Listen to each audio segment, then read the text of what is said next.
Waste Bengal Kolkata. एक simple family की एक सिंपल लड़की जो अपनी MBBS कंप्लीट करने के बाद अपनी पोस्ट ग्रेजुएट ट्रेनिंग कोलकाता के मशहूर RG कर मेडिकल कॉलेज से कर रही थी। 8 अगस्त 2024 की रात वो अपनी नाइट शिफ्ट ख़त्म करने के बाद हॉस्पिटल के सेमिनार हॉल में चली जाती है जो कि 3rd फ्लोर पे लोकेटेड था। अगली सुबह करीबन 10 बजे कॉलेज के एक डिपार्टमेंट से उसके घर पे फ़ोन किया जाता है जिसमें उनसे कहा जाता है कि उनकी बेटी ने सुसाइड लिया है। ये बात सुनकर माँ बाप परेशान हो जाते हैं और फ़ौरन अस्पताल के लिए निकल जाते हैं। जब वो अस्पताल पहुँचते हैं और अपनी बेटी का शव देखते हैं तो वो देखकर कह ही नहीं सकते थे कि कोई सुसाइड हुआ है। तो फिर आखिरकार उसके साथ ऐसा क्या हुआ जानते हैं इस वीडियो में। और जो भी मैं बोलूँगा सोर्सेज के आधार पर बोलूँगा, एक बार आप डिस्क्रिप्शन में उन्हें चेक ज़रूर कर लीजिएगा।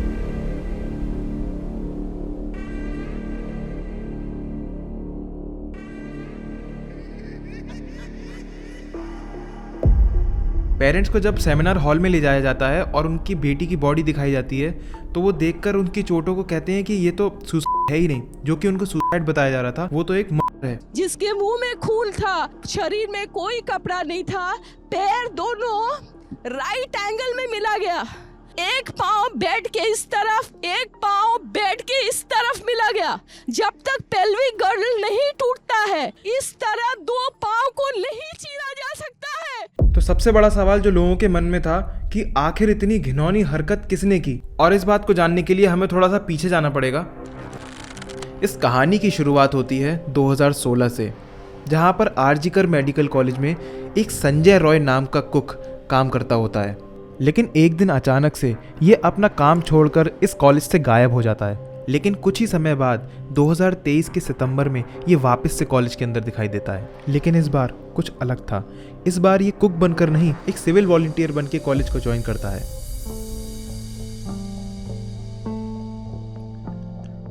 अगर मैं कुछ बातें आपको संजय रॉय के बारे में बताऊं तो फिर आप उन बातों को सुनकर दंग रह जाओगे। संजय रॉय की हिस्ट्री औरतों के साथ वायलेंस की रही थी और इसने 2 बार शादियां भी की। लेकिन इसके वायलेंट बिहेवियर की वजह से हर बार इसकी शादी टूट जाती थी।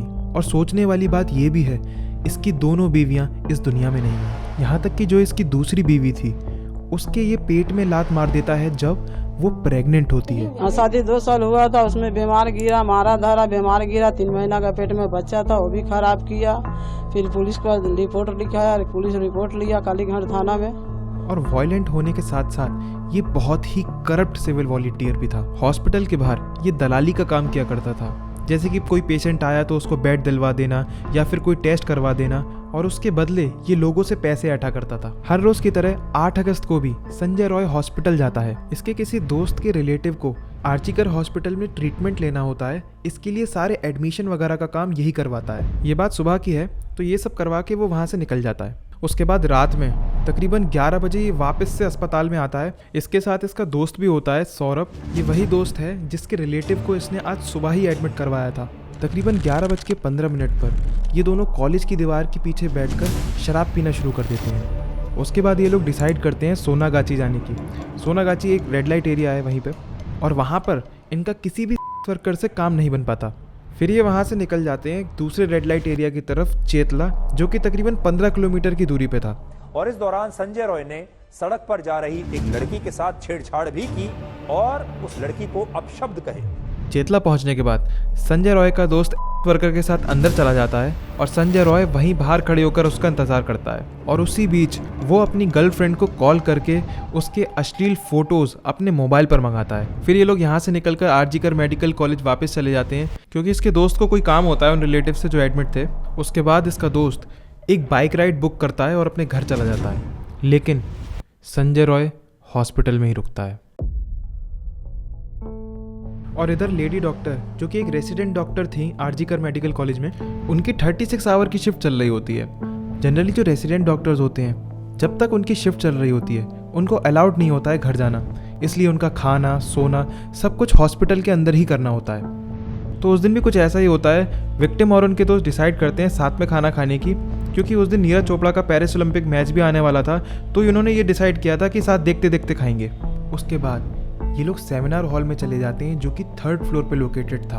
और रात में तकरीबन 1 बजे ये लोग मैच देखते देखते अपना खाना ख़त्म करते हैं फिर बाकी सारे डॉक्टर्स चले जाते हैं। विक्टिम अकेली सेमिनार हॉल में रह जाती हैं और वहीं पर एक मैट्रेस बिछाकर ज़मीन पर सो जाती हैं। और दूसरी तरफ ये संजय रॉय बिना किसी रोक टोक के पूरे अस्पताल में घूम रहा होता है। ये कोई ऐसी जगह ढूंढ रहा होता है जहाँ पर इसको क्राइम करने का मौका मिल जाए। और घूमते घूमते ये सेमिनार हॉल में पहुँच जाता है जहाँ लेडी डॉक्टर सोई हुई थी ज़मीन पर गद्दा बिछा के, और ये उनके ऊपर हमला कर देता है। वो चीखती चिल्लाती भी हैं, लेकिन सेमिनार रूम के अंदर साउंड प्रूफिंग थी, उसकी वजह से उनकी आवाज़ बाहर जा ही नहीं पाती है। संजय रॉय की हैवानियत को मैं ज़्यादा बता नहीं पाऊँगा, इसलिए मैंने डिस्क्रिप्शन में ऑटोप्सी की कॉपी लगा दी है, वहाँ से आप खुद पढ़ लीजिएगा। एट दी एंड ये लेडी डॉक्टर का एंड करके वहाँ से भाग जाता है। सीबीआई की रिपोर्ट के अकॉर्डिंग वहाँ पर आधे घंटे तक स्ट्रगल चला था, क्योंकि ये सुबह 4 बजे उस रूम में एंटर करता है और उसके आधे घंटे बाद उस रूम से बाहर आता है। अगर आप इसकी मेंटालिटी को समझने की कोशिश करेंगे, इतना बड़ा क्राइम करने के बाद भी ये वहाँ से भागता नहीं है, चुपचाप अपने बैरक में जाके सो जाता है जैसे इसने कुछ किया ही ना हो। अगली सुबह जब एक हॉस्पिटल का वर्कर सेमिनार हॉल में जाता है, तब वो डॉक्टर की बॉडी देखता है ज़मीन पर पड़ी हुई। उनके प्राइवेट पार्ट्स, आंखों से और बहुत सी जगहों से खून आता हुआ देखता है वो। और जब उनके घर पे फ़ोन किया जाता है तो उनके पेरेंट्स को ये बताया जाता है कि उनकी बेटी ने सुसाइड कर लिया है। जब पेरेंट्स हॉस्पिटल पहुंच जाते हैं तो काफ़ी देर तक तो उनकी बेटी की डेड बॉडी उनको देखने ही नहीं दी जाती, लेकिन जब उनको देखने को बॉडी मिलती है तो वो कहते हैं कि ये कोई सुसाइड नहीं है, ये तो किसी ने मार दिया है इनको। हैरान कर देने वाली बात तो ये थी, इतना बड़ा इंसिडेंट होने के बावजूद किसी भी कॉलेज की अथॉरिटी ने अभी तक एफआईआर नहीं करवाई थी, और बिना एफआईआर हुए ही बॉडी की ऑटोप्सी कर दी जाती है। जब ऑटोप्सी की रिपोर्ट बाहर आती है तब डॉक्टर्स इकट्ठा होना शुरू हो जाते हैं। उससे डॉक्टर्स के बीच में गुस्सा बढ़ रहा था, क्योंकि एक ऑन ड्यूटी डॉक्टर के साथ इतना बड़ा इंसिडेंट हो गया था और ये सारी बातें आग की तरह फैल रही होती हैं। कोलकाता पुलिस को भी लगने लगता है कहीं मामला हमारे हाथ से न निकल जाए, इसीलिए संजय रॉय को 24 घंटे के अंदर अरेस्ट कर लिया जाता है। और इसके पकड़े जाने की भी वजह होती है, विक्टिम की डेड बॉडी के साइड में एक ब्लूटूथ ईयरपीस पड़ा मिलता है। जब पुलिस इन्वेस्टिगेशन शुरू करती है, सेमिनार हॉल के अंदर कैमरास नहीं थे, लेकिन सेमिनार हॉल के गेट के ऊपर कैमरास थे, जिसमें संजय रॉय साफ साफ अंदर जाता हुआ दिखाई देता है। अंदर जाते समय उसके गले में वो ब्लूटूथ ईयरपीस थे, लेकिन जब वो उस कमरे से बाहर निकल रहा होता है तब वो उसके गले में मौजूद नहीं थे। संजय रॉय का फ़ोन और उन ब्लूटूथ ईयरपीस को जब पास में लाया जाता है तो वो दोनों आपस में कनेक्ट हो जाते हैं, जिससे पता लग जाता है कि संजय रॉय उस रूम में रात में गया था। हालांकि ये 24 घंटे के अंदर पकड़ जरूर दिया गया था, लेकिन उसके बावजूद भी प्रोटेस्ट जारी थे, क्योंकि डॉक्टर्स चाहते थे कोलकाता पुलिस से इस केस को लेकर सीबीआई को ट्रांसफ़र कर दिया जाए, क्योंकि जो भी चीज़ें अभी तक उन लोग के सामने आई थी वो सब उनको षड्यंत्र लग रहा था और सच को छुपाने की कोशिश की जा रही है। जैसे कि लेडी डॉक्टर की बॉडी उनके पेरेंट्स को नहीं दिखाई जाती काफ़ी देर तक, और उस कॉलेज के प्रिंसिपल संदीप घोष ने एफआईआर नहीं कराई शाम तक उस इंसिडेंट की, जो कि उनकी एक रिस्पॉन्सिबिलिटी थी, और एविडेंसेस को कंटेमिनेट और टेम्पर करने की भी कोशिश की गई। जहाँ पर यह इंसिडेंट हुआ था वहाँ से कुछ दूरी पर रेनोवेशन का काम भी शुरू हो जाता है। जब 3-4 दिनों तक कोई प्रोग्रेस नहीं दिखाई देती इस केस के अंदर, क्योंकि इससे जुड़ा और कोई व्यक्ति पकड़ा नहीं जा रहा था, कोलकाता हाई कोर्ट इस केस को उठाकर सीबीआई को ट्रांसफ़र कर देती है, क्योंकि जितना इस केस को सिंपल बनाकर दिखाया जा रहा था उतना शायद ये सिंपल था नहीं। आरजीकर मेडिकल कॉलेज में इस केस से पहले भी कई सारी चीज़ें इलीगल हो रही थी।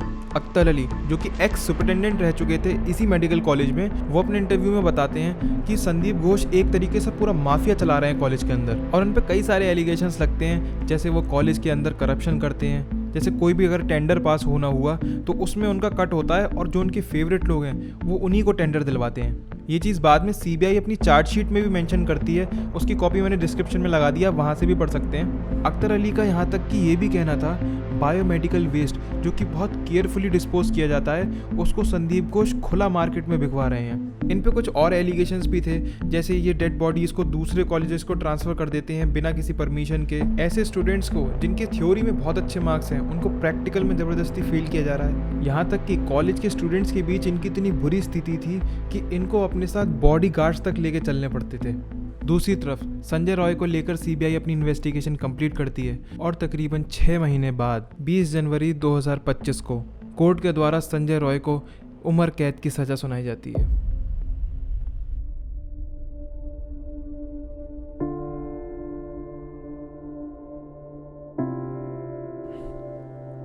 इतना समय हो गया इस वीडियो को बनाते हुए, आज भी सोच रहा हूँ क्या गलती थी उसकी।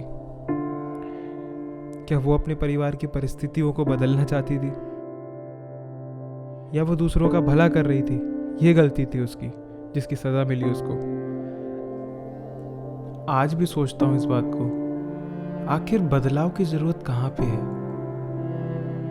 हम कितने गुस्सा थे, हम कितने नाराज़ थे जब ये हुआ था। क्या सब कुछ बदला या हमने बदलने की कोशिश की?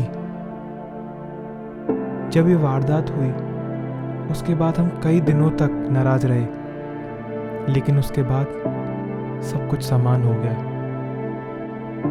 न जाने कब तक डरने की जरूरत पड़ेगी, कब आएंगे वो बदलाव।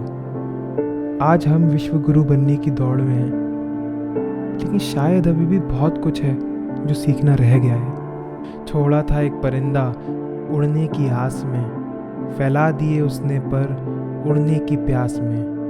कमज़ोर समझा ज़माने ने, उसकी खुशी थी सबको हंसाने में, फिर भी सब कुछ झेल रही थी सब कुछ अनजाने में। समय था बदलने का, बदल दिया उसने समय, लेकिन आसपास देखा तो लगने लगा उसको भय। पकड़ लिया दरिंदे ने, चीखी चिल्लाई वो, सोच लिया अब सब कुछ बदल कर दिखाएगी वो।